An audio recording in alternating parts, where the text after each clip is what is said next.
Hey guys, Lingo here, and I got another video for you guys today. It's similar to the one I just uploaded.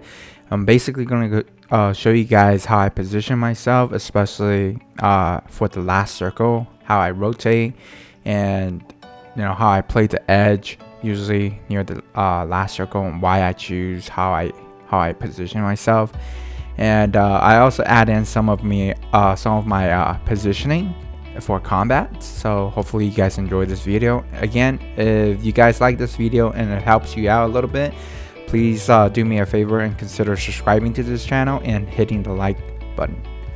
Alright, so here we go. Here's one of the things that I like to do during my coaching session. I like to teach my clients how to pop the UAV and utilize the UAV to get easy kills. So this is actually a training method that I'm doing with this particular client. He's actually really good already. By playing with this method where you get fast UAV and start hunting, he should be able to increase his KD by a lot. And also the thing is, for you to get better, you have to get a lot of experience, and you can't play scare. You got to play aggressive, and utilizing the UAV to play aggressive is a very good way to start. Look how I killed this guy. He has completely no clue what's going on, and it's all because of the UAV. The thing with UAV is that when you pop UAV, you should never ever get killed, because no one should ever be able to sneak up behind you.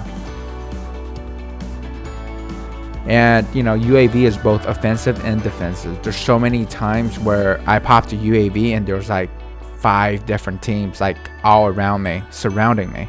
I didn't shoot this guy because the UAV tells me there's a second guy coming. So if I shot him, this guy probably would have blasted me.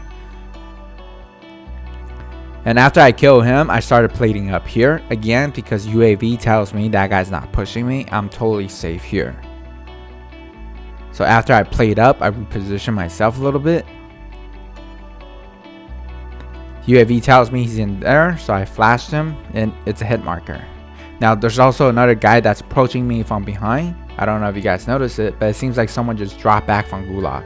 So right here, I'm very time consumed. I can't have this fight take any longer, so I started pushing him and I committed it. It's either I have to kill him now or get out of the fight.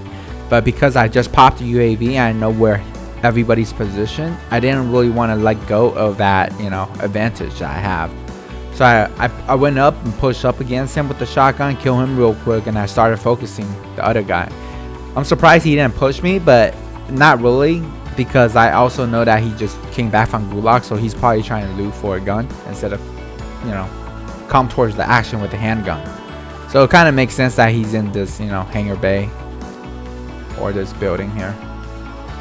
I waited for him to come out first because it seemed like he was heading my way, but all of a sudden he decided to go back in. It was a little awkward.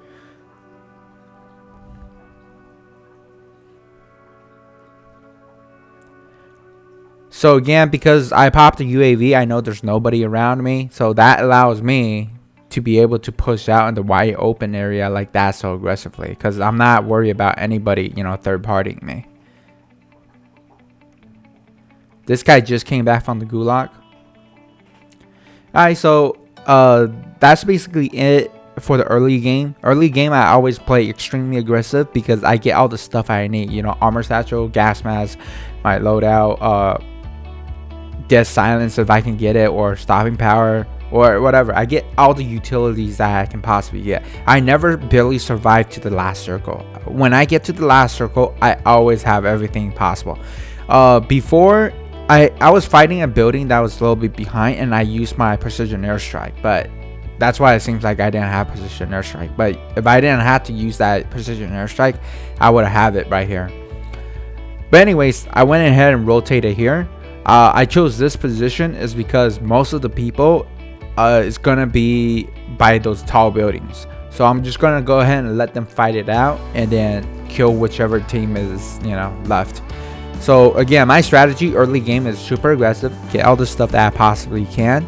After that, mid game, which is after the first circle closes, second, third, and fourth circle, that's when I start pushing towards the center of the white circle, or do a couple of recons, or if early game I was doing recons and rushing for 6 recons, that's what I would be doing mid game. I would start heading towards the center of the white circle.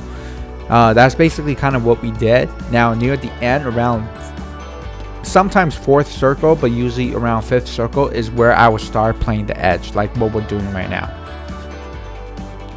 And then again, when we're playing the edge though, we clear our way towards the edge. So right here we were super safe because we were at that fire station. We kind of gatekeep people, everyone that's coming from downtown. So you know, it's almost like a meat grinder with, you know, where if anyone does show up, like we were gonna kill them before we rotated here. And this is kind of what we did. Right here I spotted a guy. This is last I'll consider this as late game now, and late game I usually play passive and defensive. So if I don't have to kill anyone, I won't kill anyone, because if I have to shoot, I'm gonna give up my position.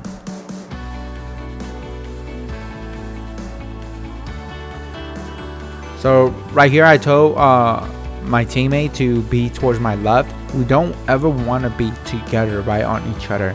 We want to be close to each other but somewhat separated, so we can get 2 different angles at all times. This is extremely useful is because if he's damaged, he can easily back off and plate, and I can shoot if the other team decided to rush him. Now if he's dead, the other team might want to rush him, and I can easily back him off from a different angle. But if we're together, it's really hard. And also when you're together, you give the other team like very easy shots, because they only have to look at one angle.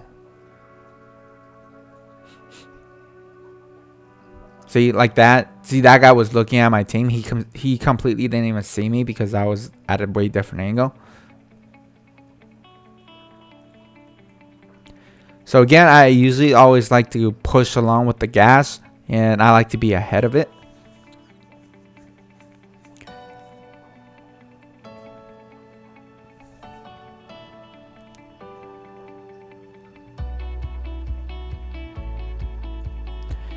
When you're at a 1v2 situation, make sure that you're always only picking one person at a time. Make the fight a 1v1 and then 1v1.